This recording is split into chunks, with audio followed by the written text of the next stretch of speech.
ఉమ్. ఉమ్. అంటే నువ్వు చచ్చిపోతే అదే రోజు మళ్ళీ తిరిగి వస్తావు అంతే కదా? నేను చేస్తే కాదన్నయ్య, వాడు చేస్తే అదే రోజు అదే టైంకి నేను తిరిగి వస్తాను. చేస్తానా? నేను ఎర్రిపప్పను అనుకున్నావా?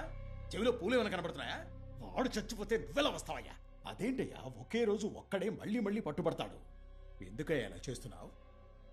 సెంటర్లో ఏదైనా పోస్టింగ్ కావాలా? చేసి పెడతాలే. అంతేగాని ఇలాంటి విట్లాచారీ కథలన్నీ నాకు వినిపించొద్దు. అన్నయ్య, అది నాకే అర్థం కాక ఇప్పుడే కాస్త అర్థమైంది. అది నీకెలా అర్థమయ్యేలా? అర్థమవుతోంది, నాకు బాగా అర్థమవుతోంది. రేపు నేను సీఎం కాబోతున్నాను. నీకేం కావాలో అడుగు. అది నా 30 సంవత్సరాల కల అయ్యా. అయ్యా, ఏంటి చెప్పిన కరెక్షన్ చేశానయ్యా. ఇవాళ స్పీచా? అవునయ్యా. అందరికీ నమస్కారం. కుంటి సాకు బదులు మిలికి సాయేసి పెట్టరుతున్నపోతా. అయ్యా, గూగుల్లో అలాగే ఉందయ్యా. ఏంటమ్మా నమస్కారం చెప్తున్నాను, ఎవరు ప్రతి నమస్కారం చేయరా? ఇవాళ ఇక్కడ మన మీటింగు ఎందుకో? ఓట్ల కోసం. పార్టీ కోసమా? మా కోసమా? మా కుటుంబం కోసమా? లేదు, రాష్ట్రం కోసం. రాష్ట్రం బాగుండాలంటే ఏం చేయాలి? ఈ రాష్ట్రాన్ని ప్రేమించే వాళ్ళు బాగుండాలి. మన జనాన్ని ప్రేమించే వాళ్ళు బాగుండాలి. మన రాష్ట్రాన్ని జనాన్ని ప్రేమించే వాళ్ళెవరు? వాళ్ళెవరో నా కళ్ళకి చక్కగా తెలుస్తోంది. మరి మీ కళ్ళకి తెలుస్తోందా? తెలుస్తోందా? ఎక్కడ ఉన్నారు? ఇక్కడ ఉన్నారా? ఈ వేదిక మీద ఉన్నారా? ఎవరది? వినబడలేదు. ఓ, పచ్చత్తువాలు వేసుకున్న ఆయనే మన నాయకుడు. ఆయనకే మన ఓట్లు. ఆయనకే వెయ్యాలి ఓట్లు. ఆయనకే వెయ్యాలి ఓట్లు. ఏం జరిగిందయ్యా? జరుగుతుందన్నయ్యా, జరిగింది. మీరు వేదిక మీద మాట్లాడారు, అది నేను చూశాను. మళ్ళీ మళ్ళీ చూసి చూసి చూసి మీ డైలాగ్ అంతా బాగా బడ్డీ అయిపోయింది అన్నయ్యా, బడ్డీ అయిపోయింది. అయితే మనం అనుకున్నట్టే జరిగిందా ఈ మహాసభ? జరిగిందన్నయ్యా. రఫీక్ అస్పర్ ప్లాన్ బ్యారిగేడ్ దగ్గరికి వెళ్ళి నిలబడ్డాడు. హిట్ మ్యాన్ పై నుంచి షూట్ చేశాడు. సీఎం చచ్చాడు. అప్పుడు వచ్చాడన్నయ్యా వాడు. వచ్చాడు, కాల్చాడు, చచ్చాడు, రిపీట్. వచ్చాడు, కాల్చాడు, చచ్చాడు, రిపీట్. వచ్చాడు, కాల్చాడు, చచ్చాడు, రిపీట్. వచ్చాడు, కాల్చాడు, చచ్చాడు, రిపీట్. ఇవాళ కూడా వస్తాడు, కాల్స్తాడు, చస్తాడు, రిపీట్. నా వల్ల కాదు అన్నయ్యా, నా వల్ల కాదు. కాదు. ఎవడయ్యా వాడు? కొంపు తీసి మాయలు మంత్రాలు ఏమన్నా వచ్చా వాడికి? తెలీదన్నయ్యా. మరి ఎందుకు ఊరుకున్నావయ్యా? మన విషయాలన్నీ వాడికి తెలిసిపోయినట్టున్నాయి, పట్టుకుని అన్నయ్యా, వాడు చావకూడదన్నయ్యా. వాడు చస్తే మహాసభ జరగదు, మీరు సీఎం కాలేరు, నాకు 2 స్టార్లు రావు.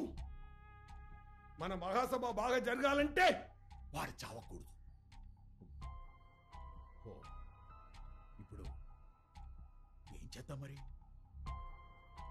వాడు అసలు ఎవడు, ఎక్కడి నుంచి వచ్చాడు, ఏది నాకు తెలీదు. అయితే వాడికి తెలిసిన వాళ్ళు కొంతమంది నాకు తెలుసు. పట్టుకుంటానన్నయ్య, పట్టుకుంటాను. అంత కంట్రోల్ ఉన్నా. హలో, ఎస్ఐ కృప. నేనే ఎస్ఐ కృప. ధనుష్ కోడ్ సార్ చెప్పారు, నేను ఎస్ఐ సలీంని. ఆ ఫ్యామిలీని ఇక్కడ పెట్టారు కదా, వాళ్ళని ఇక్కడ ఉంచొద్దన్నారు, ఎందుకంటే సేఫ్ కాదంట. వెంటనే మూవ్ చేయమన్నారు. నాకేం చెప్పలేదే. నాతో అన్నారమ్మా. నమ్మట్లేదా? కావాలంటే ఫోన్ చేసి చెప్పిస్తాను.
రఫీక్ వాళ్ళ అమ్మాయి కదా? అవును బాబు. నేను రఫీక్ వాళ్ళ ఫ్రెండ్ని, మిమ్మల్ని కాపాడడానికి వచ్చాను. త్వరగా వచ్చేయండి, నా మాట వినండి, త్వరగా వచ్చేయండి. రండి అమ్మ, టైం లేదమ్మా, త్వరగా వచ్చేయండి, రండి వెళ్ళిపోదాం. త్వరగా రండి. రైట్లో రైట్లో.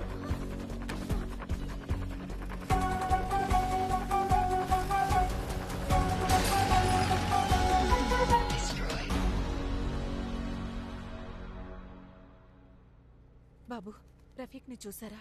బాగున్నాడా? రఫీక్ చేతే సీఎం లేపడానికి ప్లాన్ చేశారు. అయ్యో, ఏదో ప్రాబ్లం అని చెప్పాడు. అది ఇదేనా? మీరేం కంగారు పడకండి, ఈ ఫోన్ పట్టుకోండి, అందులో కెమెరా ఆన్ చేసి మీకేం తెలుసో అది చెప్పండి. మేము కోయంబత్తూర్లో కాసిం నగర్ లో ఉంటున్నాం. మా ఆయన్ని 98లో బాంబుల దాడులతో సంబంధం ఉందని పోలీసులు తీసుకెళ్లారు. తర్వాత బయటకొచ్చారు, మళ్లీ తీసుకెళ్లి జైల్లో వేశారు. ఇలాగే జరుగుతుంటే ఆయన ఏ పనికి వెళ్లలేక ఆరోగ్యం కూడా దెబ్బతిని చనిపోయారు. ఆ తర్వాత ఇల్లు గడవడం కోసం నా పెద్ద కొడుకు రఫీక్ చదువు మానేసి పనిలో చేరాడు. విదేశాలకు వెళ్తే బాగా సంపాదించొచ్చని ప్రయత్నించినప్పుడు వాళ్ళ నాన్న పేరు మీద కేసులున్నాయని పాస్పోర్ట్ కూడా ఇవ్వలేదు. రఫీక్ నువ్వేనా? సార్ ఏంటి సార్ విషయం? నేనే సార్. ఆ విషయాలన్నీ స్టేషన్లో మాట్లాడుకున్నా, ముందు పద. సార్ ఒక నిమిషం సార్, అమ్మకు చెప్పేసి వస్తాను సార్. నా కొడుకును పోలీసులు తీసుకెళ్లి వాళ్ళు చెప్పినట్టు చెయ్యకపోతే మీ నాన్నలాగే నిన్ను కూడా తీవ్రవాదిగా ముద్ర వేస్తామన్నారు. వాడెలాగో అక్కడి నుంచి తప్పించుకుని నాకొక రోజు ఫోన్ చేశాడు. రఫీక్ చెప్పిన ప్లేస్కి వెళ్తున్నప్పుడే పోలీసులు వచ్చి మమ్మల్ని పట్టుకుని ఒక బంగ్లాలో బంధించారు. ఆ తర్వాత రఫీక్ ఏమయ్యాడో కూడా తెలియదు.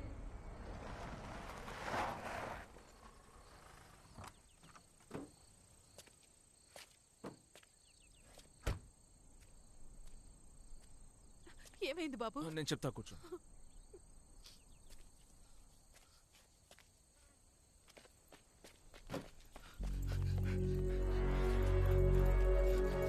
రేయ్ రఫీక్, మీ అమ్మగారు వచ్చారా?